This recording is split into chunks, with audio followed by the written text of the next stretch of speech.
வணக்கம். என் பேரு doctor SP Nisha. நான் ஒரு ஹோமியோபதி மருத்துவர். கடந்த 2006லேருந்து நான் ஹோமியோபதி பிராக்டிஸ் பண்றேன்.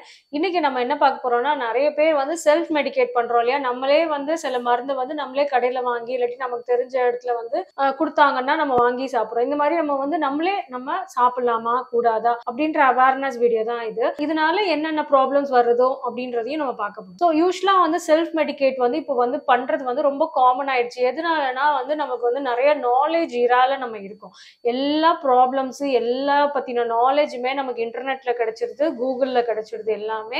அதே மாதிரி வந்து ஈஸியாவும் மருந்து வந்து நம்ம வந்து இந்த பேரை சொல்லி ஒரு மருந்து கேட்டோம்னா டக்குன்னு கடையிலயும் நம்ம குடுத்துடுறாங்க. ஸோ இதனால வந்து என்ன ஆகுதுன்னா, நம்மளே நம்மள செல்ஃப் மெடிகேட் பண்ணலாமே, நம்ம தொந்தரவுக்கு நம்மளே அனலைஸ் பண்ணி நம்மளே பண்ணலாமே அப்படின்ற ஒரு எண்ணத்துல வந்து நெறைய பேர் வந்து பண்றாங்க அந்த மாதிரி. ஸோ இந்த மாதிரி பண்ணும்போது என்ன ஆகும் அப்படின்னு பாத்தீங்கன்னா, ஒரு மருந்து வந்து நீங்களா வந்து ஒரு கடையில போய் ஒரு புத்தகத்துல படிக்கிறீங்க, இல்லாட்டி இன்டர்நெட்ல வந்து நீங்க வந்து கூகுள்ல வந்து நிறைய படிக்கிறீங்க, ரீட் பண்றீங்க அப்படின்னா, ஒரு மருந்தை பத்தி தெரிஞ்சுக்கிறீங்க அப்படின்னா, உங்க தொந்தரவு பத்தி ஃபர்ஸ்ட் தெரிஞ்சுக்கணும். ஸோ அந்த தொந்தரவு பத்தி நீங்க வந்து அனலைஸ் பண்ணி எனக்கு இந்த ப்ராப்ளம் தான். ஃபார் எக்ஸாம்பிள் நீங்க தலைவலிக்கு அப்படின்னு நீங்க வந்து மெடிசின்ஸ் வந்து நீங்க சாப்பிடலாம். எனக்கு பயங்கரமா தலைவலிக்குது அப்படின்னு நினைச்சீங்கன்னா, இந்த தலைவலியோட ரூட் காஸ் என்ன அப்படின்றதையும் நீங்க புரிஞ்சுக்கணும். வெறும் தலைவலிக்கு இந்த இந்த மருந்து வந்து நல்லா இருக்குமா அப்படின்னு சொல்லிட்டு நீங்களா வந்து ட்ரையல் அண்ட் எரர் மாதிரி நீங்க பண்ணக்கூடாது. ஒரு தலைவலி நமக்கு போறோம் டாக்டர்கிட்ட வந்து போனோம் அப்படின்னா, அந்த தலைவலி எதனாலன்ற அனலைசிஸ் வந்து எல்லா டாக்டர்ஸுமே பண்ணுவாங்க. எதனால இவங்களுக்கு தலைவலி? பிரஷர் இருக்கா? இவங்களுக்கு வேற எதுவும் வந்து ஃபேட்டி லிவர் மாதிரி ப்ராப்ளம்ஸ் இருக்கா? டென்ஷன் இருக்கா? ஸ்ட்ரெஸ் இருக்கா?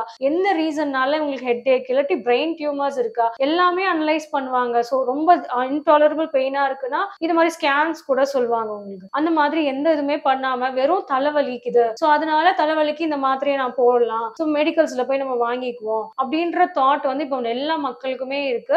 ஈஸியாவும் மருந்தெல்லாம் கிடைக்கிறனால இந்த தப்பை வந்து பண்றாங்க. பட் தயவுசெய்து இதை பண்ணாதீங்க. பிகாஸ் எதனாலனா நம்ம ஒரு மாத்திரையை போட்டா அவங்க தலைவலி கேட்கும் தான். பட் ஆனா ரூட் காஸை நீங்க சரி பண்ணாம விட்டீங்கன்னா இந்த தலைவலி வந்து ஃப்ரீக்வன்சி வந்து நமக்கு கூடிட்டே போகும். ஒரு வாரத்துல ஒருக்க வர்றது வந்து நமக்கு வாரத்துல ஒரு 4-5 தடவை கூட வர்ற மாதிரி ஆயிடும். அப்போ உள்ள ப்ராப்ளம்ஸ் வந்து கூடிட்டே இருக்குன்னு கரெக்டா டயக்னோஸ் பண்ணிட்டு அதுக்கேற்ற ட்ரீட்மெண்ட்ஸ் எடுத்தாதான் அந்த தலைவலி நமக்கு கம்மியாகும். ஸோ இந்த டயக்னோசிஸ் நம்ம வந்து நம்மளே செல்ஃப் டயக்னோஸ் பண்ணும் போது இதுல நீங்க எரர் நீங்க ஏதாவது பண்றதுக்கு நிறைய வாய்ப்புகள் இருக்கு.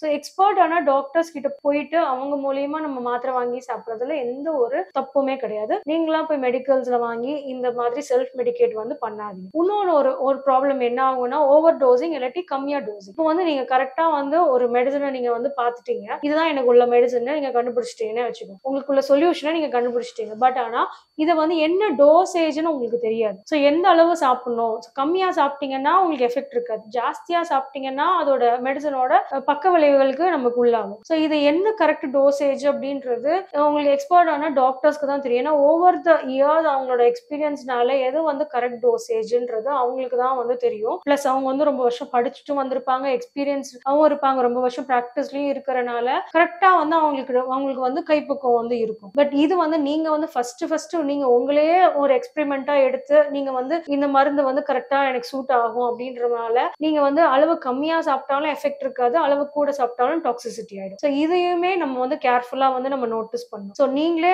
உங்களுக்கான மெடிசனை சூஸ் பண்ணி அந்த அளவு தெரியாம நீங்க சாப்பிட்டீங்கன்னாலும் அதுல உள்ள பக்க விளைவுகளை நம்ம வந்து கண்டிப்பா எதிர்கொண்டுதான் ஆக வேண்டும். ஃபார் எக்ஸாம்பிள் ஒரு கேஸ்ட்ரைட்டிஸ்க்காக நம்ம வயிறுல வந்து ஒரு அசிடிட்டி ப்ராப்ளம்காக நீங்க மெடிசன் சாப்பிடுறீங்கன்னு வச்சுக்கோங்களேன். சாப்பிட்டுக்கிட்டே இருந்தோம்னா அந்த அசிடிட்டி வந்து நமக்கு வெளியே தெரியாது. நம்மளுக்கு மாத்திரை சாப்பிடறனால உங்களுக்கு வெளியே தெரியாது. நீங்களா வந்து மெடிக்கல்ஸ்ல போய் வாங்கி சாப்பிடுறாங்க. நிறைய பேர் ஜெலுசில் டானிக் அந்த ரோஸ் கலர்ல உள்ளது அவங்க வாட்டில் பாட்டிலா சாப்பிடுவாங்க. ஆனா அந்த கேஸ்ட்ரைட்டிஸோட தொந்தரவு வந்து உங்களுக்கு வெளியே தெரியாது. பட் என்ன ஆகும்னா அந்த புண்ணு வந்து உள்ள வந்து உங்களுக்கு கேஸ்ட்ரைட்டிஸ் ஒரு சாதாரண ஒரு இன்ஃப்ளமேஷனா நம்ம கரெக்ட் பண்ணல அப்படின்னா அந்த இன்ஃப்ளமேஷன் வந்து உங்களுக்கு காலப்போக்கில் அல்சரா மாறுறதுக்கு வாய்ப்புகள் இருக்கு. இதையே நீங்க இன்னும் சரி பண்ணலன்னா கேன்சரா வர்றது கூட வாய்ப்புகள் இருக்கு. பட் இந்த ஒரு அவேர்னஸே இல்லாம எனக்கு வந்து கேஸ்ட்ரைட்டிஸ் ப்ராப்ளம் இருக்கு, அல்சர் இருக்குன்னு சொல்லிட்டு நீங்களா வந்து ஒரு தடவை டாக்டர் எழுதி கொடுத்த மாத்திரைய வருஷக்கணக்குல டாக்டரோட ஒப்பீனியன் இல்லாம நீங்களா திருப்பி அந்த பிரிஸ்கிரிப்ஷனை வச்சே வாங்குறது, இல்லாட்டி அந்த பேரை டைரக்டா சொல்லி மெடிக்கல்ஸ்ல வாங்குறது, இதெல்லாம் வந்து ரொம்ப வந்து இஷ்யூஸ் தான் உண்டாகும். ஏன்னா ஒரு சமயத்துக்குள்ள நம்ம அதை வந்து சரி பண்ணி அந்த மாத்திரையில இருந்தும் வெளியே வரணும், அந்த தொந்தரவுல இருந்தும் வெளியே வரணும், நார்மலுக்கு வரணும். அந்த தொந்தரவுல இருந்தும் வெளியே வர மாட்டாங்க, அந்த மாத்திரையோட டிபெண்டன்சில இருந்தும் வெளியே வர மாட்டாங்க. சோ இந்த டிபெண்டன்சி ரொம்ப இருக்கிறனால என்ன ஆகும்னா நிறைய வந்து அளவுக்கு மீறி ஒரு மாத்திரையை வந்து நம்ம சாப்பிடும் போது அந்த மாத்திரைக்குன்னு உள்ள சைடு எஃபெக்ட் வந்து எல்லாத்துக்கும் வரதான் செய்யும். எல்லா மாத்திரைகளுக்குமே டபுள் டபுள் சைடு இருக்கும், அதாவது டபுள் சைட் ஸ்வாடுன்னு சொல்லுவோம். அதாவது இந்த பக்கம்னாலும் கரெக்டா குத்தும், அந்த பக்கம்னாலும் குத்தும். கரெக்டான இடத்துல நம்ம வந்து அதை வந்து யூஸ் பண்ணோம், அப்படி ஸ்கில்ஃபுல்டா உள்ளவங்க யூஸ் பண்ணாங்க, டாக்டர்ஸ் யூஸ் பண்ணாங்கன்னா தான் கரெக்டா இருக்கும். ஸோ அதனாலதான் டாக்டர்ஸ் தான் வந்து அந்த டோசேஜை வந்து அவங்க தீர்மானிப்பாங்க, என்ன மெடிசன் எவ்வளவு நாள் சாப்பிடணும் எல்லாமே அவங்களுக்கு தான் உங்களுக்கு இன்னும் நல்லா வந்து உங்களுக்கு தெரியும். சூப்பர்ஃபிஷியலா பார்க்கும்போது இந்த மாத்திரை தானே ஒவ்வொரு தடவை எழுதி தர்றாங்க அப்படின்ற மாதிரி நீங்க நினைக்கலாம். பட் ஆனா அதுக்குள்ள வந்து ஒரு நிறைய விஷயங்கள் அவங்க யோசிச்சுதான் அவங்க வந்து எழுதி கொடுப்பாங்க. ஸோ அதனால வந்து நீங்க வந்து ஒரு கொஞ்சம் தான் உங்களுக்கு செலவாக போகுது. ஒரு டாக்டரோட பெர்மிஷனோட, டாக்டரோட கைடன்ஸோட நீங்க ஒரு மருந்து சாப்பிடுறதுக்கும், நீங்களா வந்து அவங்க எழுதி கொடுத்த பிரிஸ்கிரிப்ஷனை வந்து ஓவர் த கவுண்டர் வந்து நீங்க ஃபார்மசில போய் திருப்பி திருப்பி வாங்குறதுக்கும் ரொம்ப ஒன்றும் டிஃபரன்ஸ் இல்லை. பட் ஆனா அதனால வர பக்க விளைவுகள் வந்து ரொம்ப ஜாஸ்தி. ஃபார் எக்ஸாம்பிள், இங்க ஒரு ஆன்டிபயோட்டிக் வந்து உங்களுக்கு ஒரு சளிக்கு எழுதி கொடுத்திருந்தாங்கன்னா ஒரு டியூரேஷன் ஆஃப் கோர்ஸ் வந்து அவங்க சொல்லியிருப்பாங்க, ஒரு 1 வீக்கோ ஒரு 5 டேஸோ அவங்க கோர்ஸ் கொடுத்துருப்பாங்க. சில பேர் என்ன பண்ணுவாங்கன்னா, ஒரு 3 நாள்லயே எனக்கு அந்த சளி தொந்தரவு சரியாயிடுச்சுன்னு சொல்லிட்டு மீதி ஒரு 2 நாள் போடவே மாட்டாங்க. கொஞ்ச நாள்லயே நிப்பாட்டிட்டோம், அந்த மெடிசன் வந்து ஒரு 5 நாள் சாப்பிட வேண்டியது இருக்குன்னா 3 நாள்லயே எனக்கு வந்து சளி தொந்தரவு சரியாயிடுச்சுன்னு சொல்லிட்டு சில பேர் வந்து நிப்பாட்டிடுவாங்க. அப்படி நிப்பாட்டினாலும் தப்பு. அந்த டூரேஷன் வந்து தாண்டினதுக்கு அப்புறமே நெக்ஸ்ட் டைம் வந்து சளி பிடிக்குது அப்படின்னா அந்த டாக்டர்கிட்ட போய் காமிக்காம திருப்பி அதே மெடிசன்ஸ் வந்து போட்டுட்டே இருப்பாங்க. அந்த சளி வந்து ஒன்ஸ் அந்த மாதிரி போடும் போது என்ன ஆகும்னா, அந்த பாக்டீரியா, வைரஸ், ஃபங்கல் எல்லாமே வந்து மெடிசனுக்கு ரெசிஸ்டன்ஸ் ஆயிடும். ஸோ ரெசிஸ்டன்ஸ் ஆயிடுச்சுன்னா திருப்பி வந்து அந்த டேப்லெட்டே வந்து ஒர்க் ஆகாது. இந்த அளவுக்கு ரெசிஸ்டன்ஸ் வந்து கொண்டு வர்றது வந்து இந்த மாதிரி ஓவர் த கவுண்டர் வந்து பேஷன்ஸா போய் வாங்குறது தான் முக்கியமான ரீசன். இப்போ டாக்டர்கிட்ட போனீங்கன்னா ஏற்கனவே இந்த டோஸ் கொடுத்துருக்கு, இந்த மெடிசன் கொடுத்துருக்கு அப்படின்றால அதே மாதிரி வந்து சிமிலரா வேற ஜெனரேஷன் ஆஃப் ஆன்டிபயோட்டிக்ஸ் அந்த மாதிரி தான் அவங்க பிரிஸ்கிரைப் பண்ணுவாங்க. ஏன்னா அந்த ஆன்டி மைக்ரோபியல் ரெசிஸ்டன்ஸ் வந்துடும். அந்த கிருமி வந்து இதே மாதிரிக்கு திருப்பி திருப்பி வந்து அது இன்எஃபெக்டிவ் ஆயிடும்.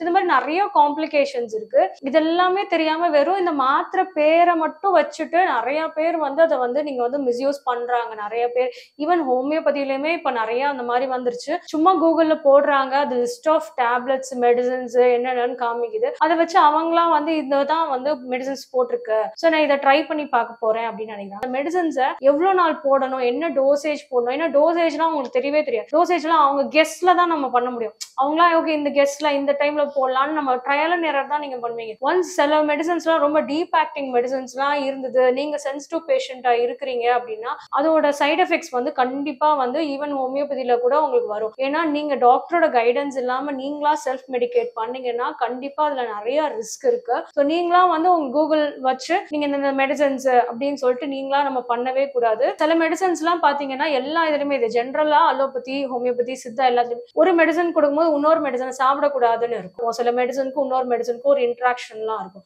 ஸோ இதெல்லாம் தெரியாம இதுக்கு நல்லது, இதுக்கு நல்லதுன்னு எல்லாத்தையும் போட்டு சாப்பிடுவாங்க. ஏதோ ஒன்னாவது சரி பண்ணிட்டு போகுது அப்படின்னு சொல்லிட்டு. பட் ஆனா இந்த 2 மெடிசன்ஸ்குள்ளேயே நிறைய இன்ட்ராக்ஷன்ஸ் இருக்கு அப்படின்னா அது வந்து ஒரு புதுசா ஒரு தொந்தரவு வந்து நம்ம உண்டு பண்ணும். ஃபார் எக்ஸாம்பிள், ஒரு பிளட் தின்னர் வந்து யூஸ் பண்றாங்க அவங்களோட வந்து ப்ராப்ளம்ஸ்க்கு அப்படின்னா அதோட சேர்த்து பெயின் கில்லரும் ஒண்ணு போடுறாங்க அப்படின்னா நமக்கு வந்து உடம்புல வந்து உள்ள வந்து ப்ளீடிங் ஆகிறதுக்கு, ரத்த கசிவு வர்றதுக்கு நிறைய சான்சஸ் இருக்கு.